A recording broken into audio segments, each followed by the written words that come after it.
मार्च आरंभरू राज्य रे उपरमुहा होईची पारद।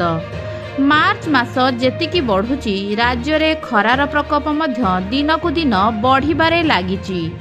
बसंतरे हेउची टाई टाई खरा। चलित वर्ष प्रथम थर पई राज्य रे ताती छुईची 39 डिग्री। झारसुगुड़ारे गतकाली सर्वाधिक 39 डिग्री तापमात्रा रेकर्ड होइथिला।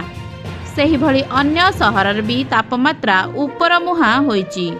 गतकाली बौद्धरे 38.5, मालकानगिरी रे 38.4, अनुगुल 37.9 डिग्री तापमात्रा रेकर्ड होइथिबा बेले राजधानी भुवनेश्वर तापमात्रा थिला 36.4 डिग्री।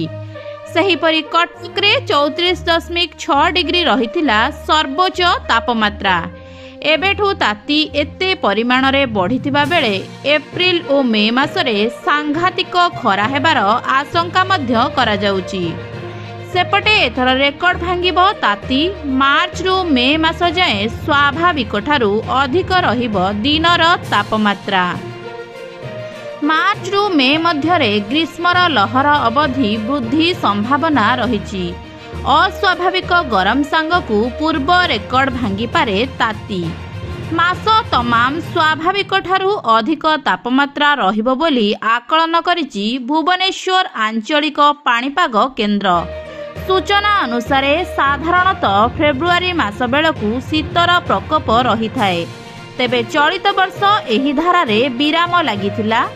चलित फेब्रुआरी मास बेलकू शीत उभान होई जाइथिबा बेले फेब्रुआरी आरंभरू तापमात्रा वृद्धि पाइथिला। एबेठू खरार प्रकोप देखि आगकू ताती बढ़िबो बोली लोकंक मनरे छनका पसिलाणी।